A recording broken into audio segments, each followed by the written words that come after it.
In a faraway land long ago, King Stefan and his fair queen wished for a child. At last, a daughter was born, and they named her Aurora. To honor the baby princess, the king held a great feast.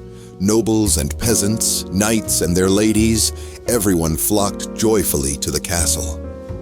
King Stefan welcomed his good friend, King Hubert, to the feast. King Hubert had brought his young son, Philip, with him. The kings agreed that someday Philip and Aurora would be married. Among the guests were 3 good fairies, Flora, Fauna, and Merryweather. Each of these magic beings wished to bless the infant with a gift. Waving her wand, Flora chanted, "My gift shall be the gift of beauty." "And mine," said Fauna, "shall be the gift of song." Merryweather's turn was next, but before she could speak, the castle doors flew open. Lightning flashed, thunder rumbled, a tiny flame appeared and grew quickly into the form of the evil witch, Maleficent. Her pet black raven was perched on her shoulder. Maleficent was furious, for she hadn't been invited to the feast. Now she took revenge. "I, too, have a gift for the newborn babe," she sneered.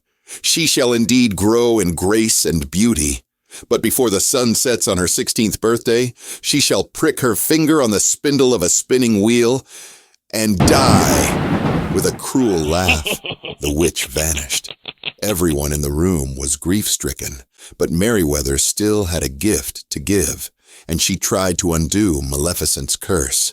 She said to the infant, "If through this witch's trick a spindle should your finger prick, not in death but just in sleep, the fateful prophecy you'll keep, and from this slumber you shall wake, when true love's kiss the spell shall break."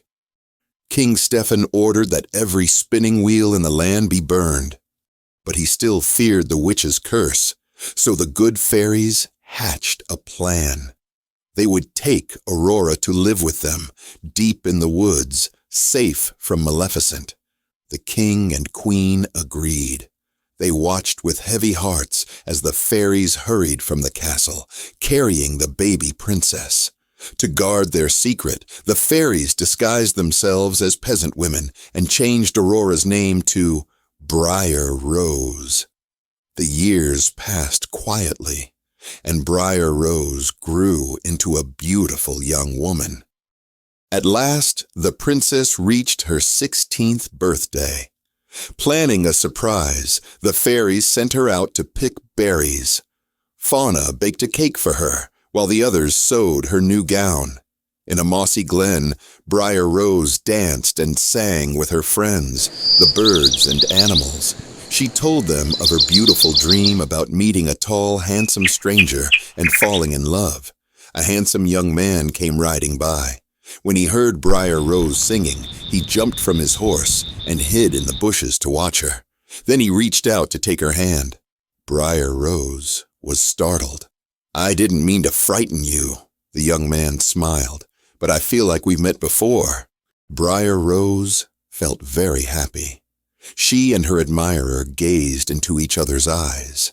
The young man didn't know she was Princess Aurora, and she didn't know he was Prince Phillip, to whom she had been betrothed many years before. Back at the cottage, the fairies gave Briar Rose her birthday surprises.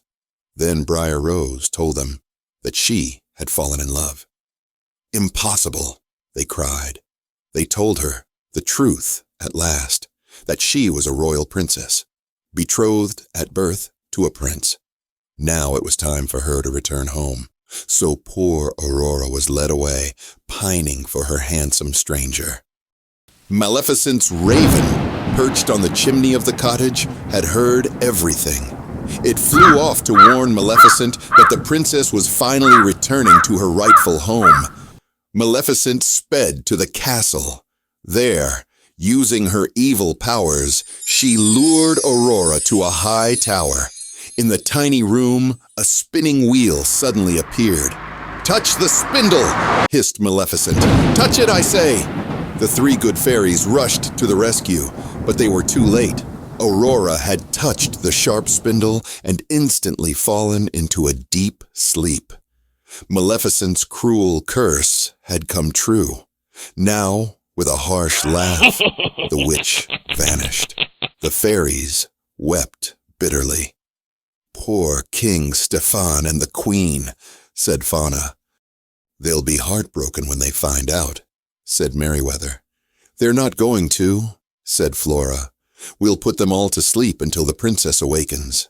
So the three fairies flew back and forth, casting a dreamlike spell over everyone in the castle. Meanwhile, the witch had captured Philip and chained him deep in her dungeon. But the good fairies had other plans for him. Using their magic, they melted the prince's chains. They armed him with the shield of virtue and the sword of truth. Then they sent him racing to the castle to awaken the princess. When the witch saw Philip escaping, she furiously tried to stop him. She hurled heavy boulders at him, but the brave prince rode on. When Philip reached Aurora's castle, Maleficent caused a forest of thorns to grow up all around it. Philip angrily hacked the thorns aside with his powerful sword. In a rage, the witch soared to the top of the highest tower. There she changed into a monstrous dragon. "Now you shall deal with me, O prince!" she shrieked, "and all the powers of evil!" Maleficent breathed huge waves of flame. Philip ducked behind his strong shield. Thunder cracked. Flames roared around him.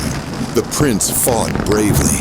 Guided by the good fairies, he flung his magic sword straight as an arrow. It buried itself deep in the dragon's evil heart, and the beast fell to its death. Maleficent was no more. Philip raced to the tower where his love lay sleeping. Gently he kissed her. Aurora's eyes slowly opened. She was awake. Now everyone awoke, smiling. The king and queen were overjoyed to see Aurora again, and wedding plans were soon made. The good fairies were blissful, too. It had all ended just the way it should, happily ever after.